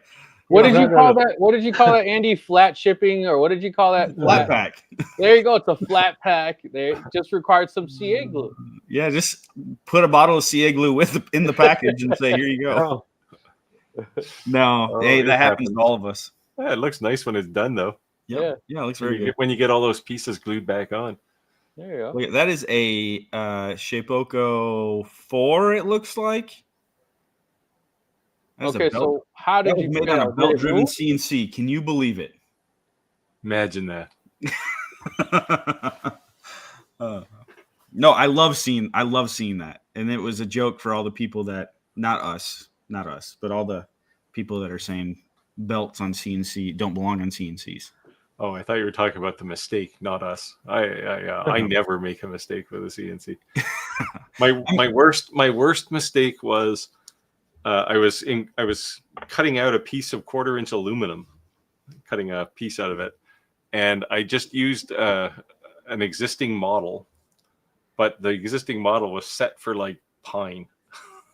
So I got this bit just reefing through, like the feed rate was some ridiculous speed, and it took about 3 seconds before the entire bit was smooth because all the aluminum had melted up into the grooves. the grooves. Wow. And yeah, I basically had to toss the bit out. Yeah. Because there was no way I was getting the aluminum out of there. It's just too. I almost started a fire once. fused in. Yeah, I almost started a fire once because I forgot to set my had to do with setting your Z or setting my Z height to the material I was using, and it just plunged straight through, and it did like it, but it plunged like slowly, and I was like, okay, it's gonna stop, it's gonna stop, it's gonna stop, and then by the time I got it stopped and over there, like it had charred the wasteboard. Yeah. Devil Dog said, started doing woodworking during my brain surgery recovery. Man, brother, I hope you're doing good. And I assume by Devil Dog, you're a Marine. So thank you for serving our country. It's a great username. Yeah. Love it. Chris said the printer is actually cheaper than ink. Yeah. Almost. It's on a flex pay $9.99 for 49 years. Right? Yeah. Anyway, so for the record, that ink might be expensive, but I'm gonna buy some when it runs out. This thing is just so cool what it can do. Right. But I would say that you have to keep that in mind when you're selling something, though. You have to always keep. Oh yeah. Yeah, but like I said, I've made a whole table full of stuff, and I still haven't changed an ink module, an ink cartridge. What I meant by that is like some of the refrigerator magnets she showed, they were amazing, right? Yeah. I think I could walk in any what's that restaurant that's on the highways all over Cracker Barrel, right? And they had those cool looking magnets, but how many people are going to buy that type of magnet? I'm not saying it's cool. It looks phenomenal. It looks awesome, but no, that's craft market stuff, right? Like people who go to craft markets will buy that. But just so you know, like I said, I made 2 of these Pokemon cards, and I tried to chisel literally the Pokemon off the card on one of them, and the stuff is like ceramic, like it's hard as hell, and you're not getting it off. Will it stick to cloth? It doesn't. So it's not really a cloth kind of printer. What would it do? It just make a mess, probably. Like I tried to use a cork coaster, and cork is pretty porous, and it didn't really work all that well on cork coasters either. But wood, anything else, so things that are solid, basically, right? Solid substrates. Yeah. But somebody asked me if it would stick to acrylic, which is why I put this Pokemon thing on acrylic. And there is no way in hell you're getting that off of there. Yeah. I mean, Skylar proved that too, like you just said with that window, her box with the... Yeah. What do you call those? I don't know. It's window painting. Not window painting, but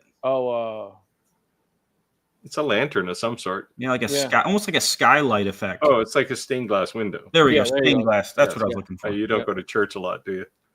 I actually do, but I was talking about stained glass this past weekend. But not that I'm judging you, because that would be a sin. It would, you sinner. ATS Woodcraft said Shapoko 3. Yes, man. So I can't tell you how 4. You said Shape 4. I said 4. This is even better. This is better. The Shapoko 3 is the machine I started with in 2017. Yeah, but I was going to make a comment on your knowledge, your depth of knowledge. Well, I couldn't see the whole thing, right? Couldn't see the whole thing. Really, there is quite a bit of difference. You should have been able to tell from the power switch. Mike's bragging here. He's a Cub Scout fire making badge, a high tech way. There you go. Yeah, there you go. Mike is making stuff. Just get a nice wet piece of birch and run the bit into it and let it sit there. I don't even know how to pronounce this name. Radu. Hey, I had a question up and never read it. Inks be bought separate, or do you have to buy the whole kit? Can the inks be bought separate? Or do you have to buy a whole kit? No, you can buy the ink separately, as well as the cleaning cartridge. cool. So this is where it gets weird, right? Because the individual cartridges, I think, were like $42, and 42 times 6 is something less than $300. So I don't know what it is. what's that? 120 times 2, basically 22 times 2, 244, something like that. All right, Steve, I haven't done this in a while, and you make fun of me all the time. So 6 times 46? 42. 252. Yeah, okay. Yeah, you showed me the light color in the center. it's hard to see. There you go. Oh, you'd appreciate that. Yeah. It's hard to make out with the. Maybe turn this light off. It's hard to make out. Yeah, he's old. Can't really see You the might want dog, to see a right? doctor about that. He said, Dale Dog said, yes, I did 12 years in Marines, doing better with the recovery brain doctor who suggested woodworking. Yeah. Oh, you can't go wrong with woodworking. It's awesome. It's a serene kind of thing Yeah, just don't play until with you it too much. until you turn on a CNC. Yeah, until you get pissed at a CNC machine. As Rick is going to discover. I watched like the traditional woodworkers, and they're using the hand plane, and Yeah. it's like, oh, that's such a quiet hobby. And then I turn on a CNC, and it's like a jet engine. Rick, it would be, and this isn't a joke, it would be a really good video if you like turned on your camera when you got your machine set up and was like going to run it for the first time, and just You guys document want it. to all make fun of me. No. Well, probably, like but that's not the intent. designated hagglers. That's a bonus. Yeah, but honestly, like give like the experience of someone that has experience with lasers, but I don't have experience with CNC. This is how it went. I think that'd be great content. Okay, we'll see. Your first day on the CNC job. Yeah, Chris says, does I love this. does Radu pronounce the name like a pirate, like "Arr"? Radu. Roger, you're up. Have I used the S1 for Pet G yet? No. I've only used it with PLI Plus. What's exotics? What would be an exotic? I thought he was talking about dancers, but ABS, Like carbon fiber type stuff? Yeah, or carbon fiber, or like wood filled, or that clay, wood. or whatever it is, marble, the stuff that looks like marble. All the stuff that actually looks really cool, is it actually feel like crap, or does it actually? No,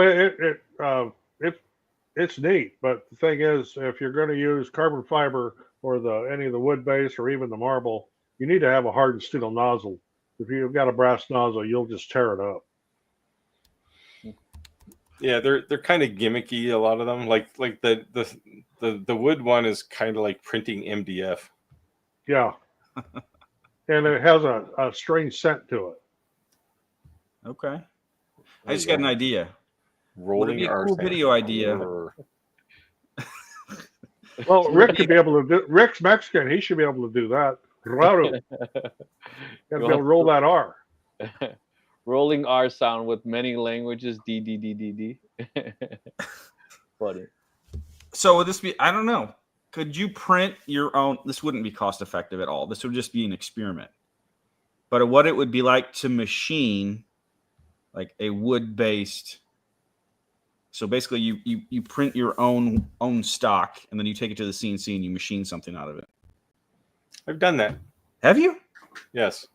How'd it go? The problem is you have to use filaments with a high melting point. You can't use PLA because it'll just turn into goo. Oh yeah, but even there, you have to have your speed awful low, wouldn't you?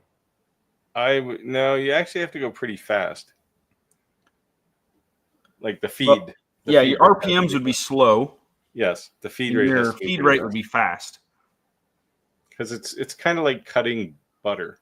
Like, that's what I'm like saying. refrigerated butter. It's a little firm, but not real firm. Did you do the wood-based filament? No, I just did regular like Okay. FG or ABS. I wonder if that would like I'm machining MDF. Yeah, you almost Well, it should go without saying that you have to print with 100% infill. Yep. Otherwise, you end up with a bunch of honeycomb. Not cost effective, but I just wonder how it would happen. Yeah, well, yeah, it's not time effective either.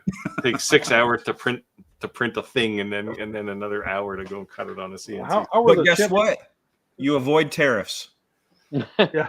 Maybe, yeah. Are you thinking of 3D printing coaster blanks so people can There you I'm just, when you did do that, what was the chips like? Because I did no chips. HDPE on one of my CNCs once, and the chips coming off of that, are you talking about static? They stuck to absolutely everything everywhere.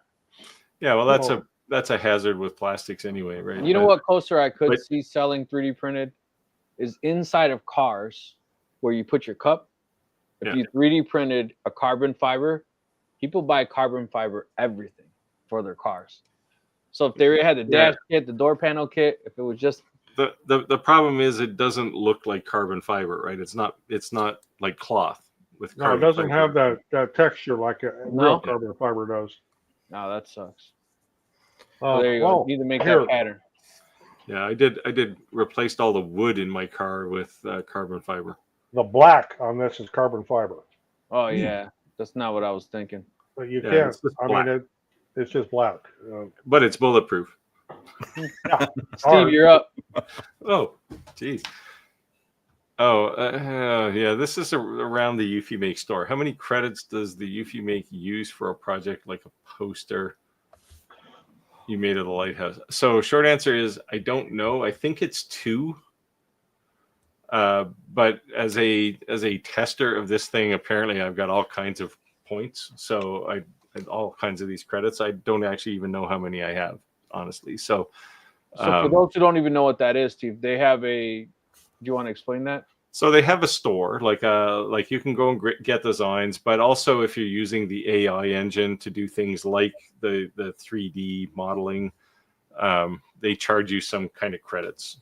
And I think, as far as I can tell, it's going to be like a cost recovery on the AI service. So it's not going to be outrageously expensive, but I don't know. I mean, I get that they can't provide all this AI GPU backend for free, Right. but I don't know how successful that's going to be. When you print anything, does it show any kind of percentage of ink usage or anything? Anything of Not kind of yet. consumption? It's planned, and I'm waiting. It'll certainly be there before they ship.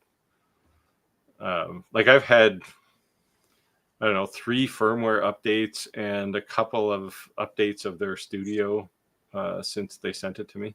Oh wow! So they're definitely making progress on some. Oh yeah, things. they're working. They're going gangbusters. Mike is making stuff. Said I don't CNC yet. My 3D printer already is giving me an aneurysm as it is, but my printer is older than dirt. Cobra to Nino. Yeah, I still got some Creality Under 3V2s sitting up in the loft up there. I don't use them anymore, but yeah, those are old. Get in where you fit in, man. Got to start where you can. It wasn't that long ago that I disposed of my Creality S10.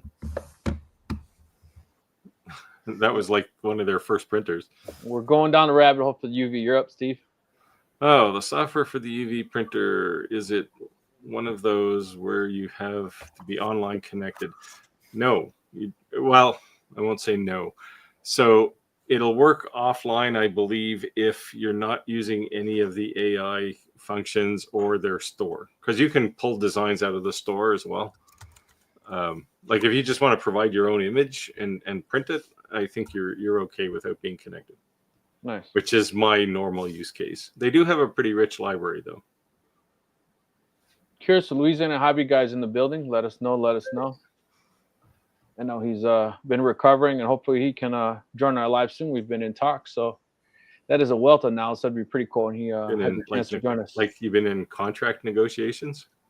Yeah, I told him you'd cut his grass with your robot for the next 2 years. So somebody actually reached out to me, sent me an email. Turns out it's like the father of some guy who lives up the street from me, who drives by quite often, and he saw my lawnmower going in the summertime, so he stopped in. He wants to buy one of these things, and he did end up buying one, but it was just interesting that he just randomly stopped in and said, "Hey, I want to talk about your lawnmower." Just put a little sign with like an affiliate short URL as there it's you cutting by. I'll print something right on the side of it. There you go. For more information, click this link. Yeah. I mean, any normal person would be like, did my lawnmower get loose? Like, did it cross the road? Well, no. So what's interesting is a lot of people in my neighborhood walk, right, with their dogs and just out for exercise. And in the summertime, my lawnmower is going every day, and people will stop and just watch it. They don't steal it. No, so it will just cease to work when you take it off my property. So there's not really much benefit in stealing it. Plus it has a geolocator in it, so if you do steal it, I'll just go to your house and get it again. With the police. Oh man, my first 3D printer was given to me, and it was. Do you guys know? Do you ever own a Lulzbot? I know the name. They went out of business, right? Like they were actually starting to build a respectable market. So I just looked them up again. It looks like they're back in business. Somebody bought the name, probably. I think someone bought them because they're releasing new machines now. Oh, wow. But yeah, they did go out of business originally. Wasn't their color scheme was like lime green or something, right? Yeah. I got it given to me. It's probably the printer's probably 10 years old. But didn't they use their own slicer, like a weird thing, like Snapmaker uses the same thing? I think. Yep. But it's too like Snapmaker really lost a market, right? Like all they had to do was support something normal, and they could have been a big deal because the hardware was great. I loved the hardware. Yeah. But I guess it's hard. It's hard to make a generic piece of software like Lightburn for CNC laser and whatever else they do. It's a whole bunch of things, right? So, I guess they had no choice. But have you all reviewed the Carvera? I talked to those guys early on, and they were like, we just don't have any units to spare. But I'm supposed Nick from 6-8 Woodworks, he's got one now. Does he? I'm getting one tomorrow. I'm actually getting the Carvera Air tomorrow. What is that? It's a CNC. Okay. It's an enclosed desktop CNC. Okay. It's a 4-axis, right? So, yep. So from that perspective, and that's what interested me in it when I first talked to them about it, because at the time I had my old Onefinity and it didn't have a 4th axis, but it looked pretty appealing. Yeah, there's a few things that really interest me about it. Is one, they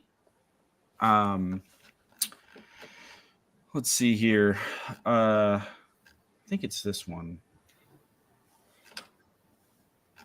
Yeah, Steve, I didn't realize Creality actually makes a 60-watt laser too.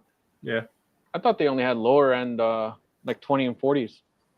I'm saying lower end 40 is still high. I'm just they had the original Falcon, and that was a 10, 5 and 10, I think. And then they went to the Falcon 2, which has originally it was 20, 10, 20, and 30, I think. And then they added the 60, or 10, 20, and 40, and they added the 60.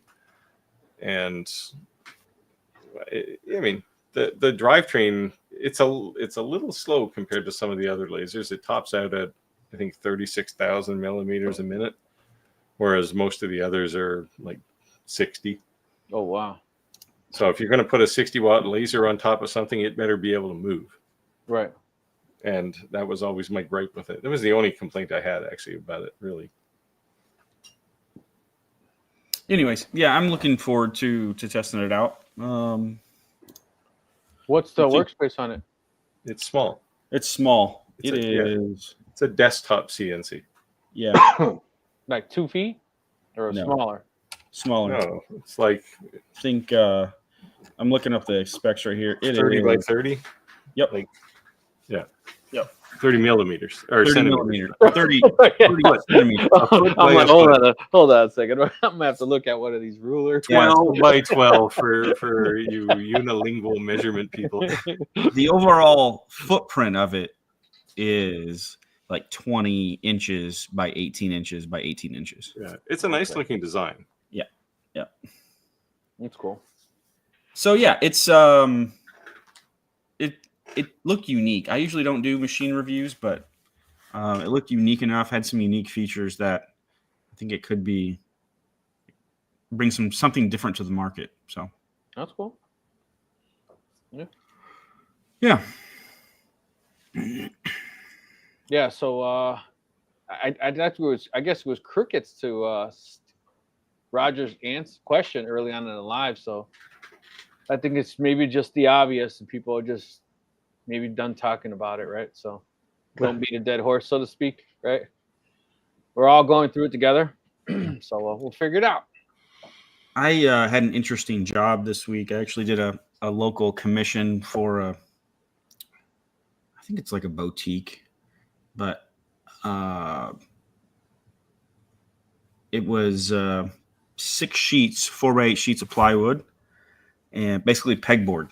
So holes, 1-inch holes, 6-inch on center, 6 sheets, and then 20 10-foot sections of trim that they're going to put around this, paint it and put around it, and those holes. So it was really interesting to, when you're doing repetitive work like that, like setting up fixtures, which is usually something I don't do.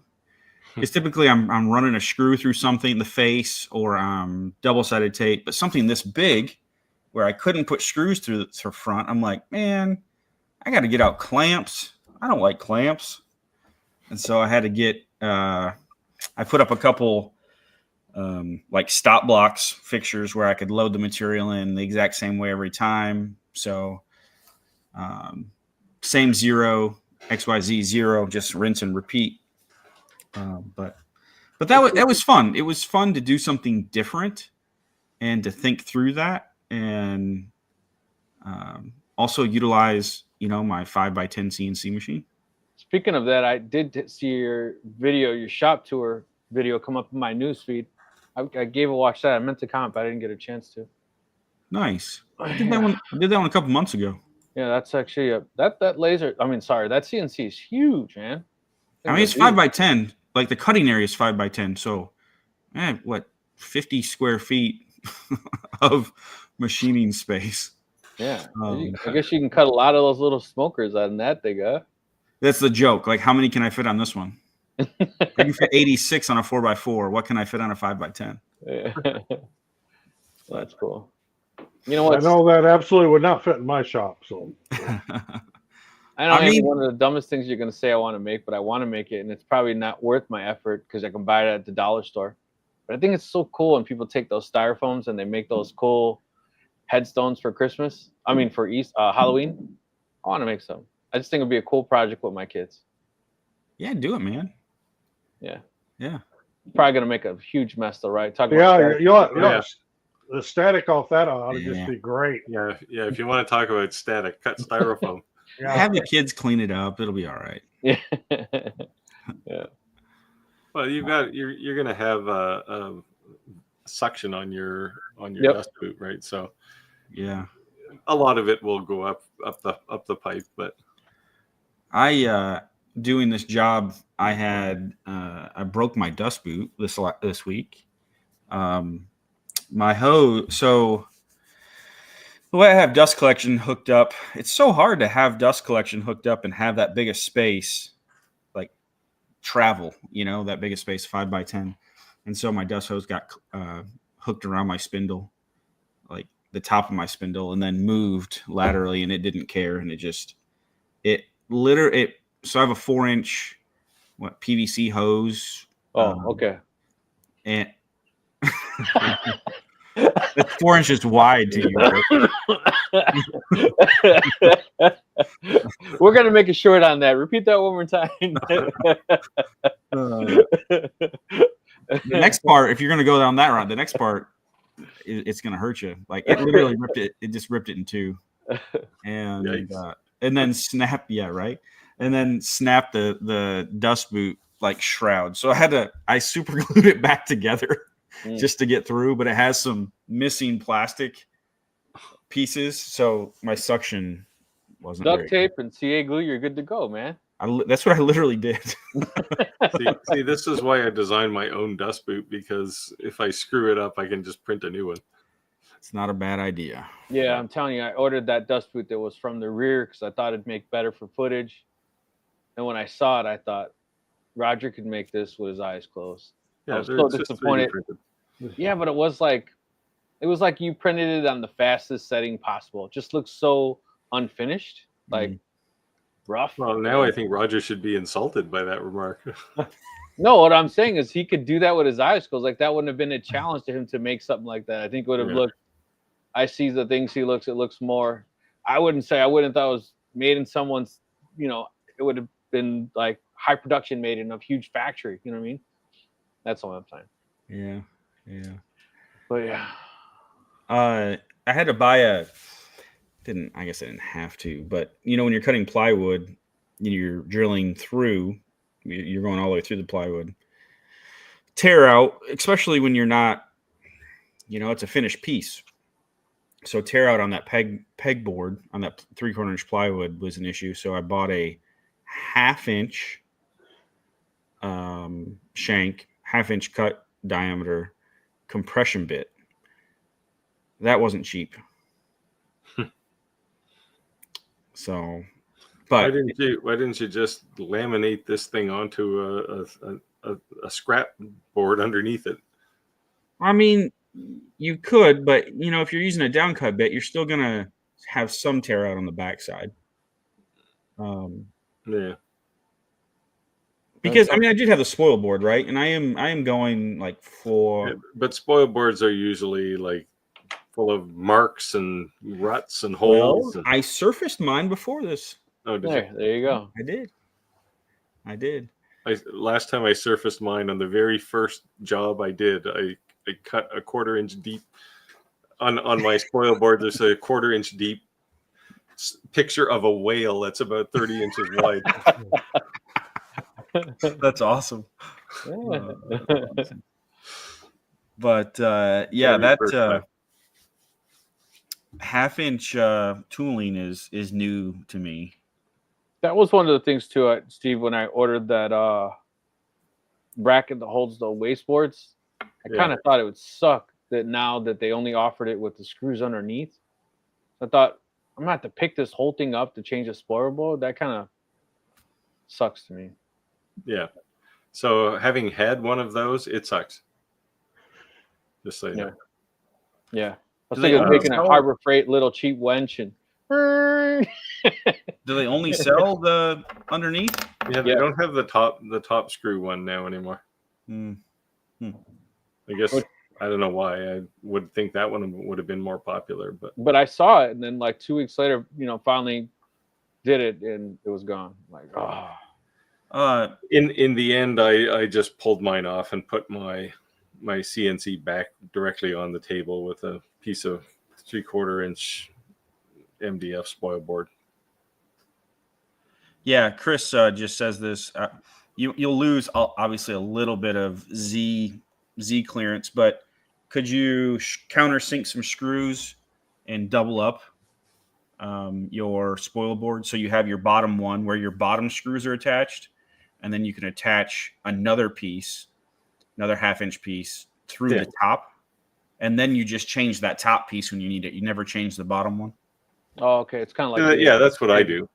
Yeah. Like I have a 3/4 inch plywood surface, and I put a 3/4 inch MDF spoil board on top of that. Yeah.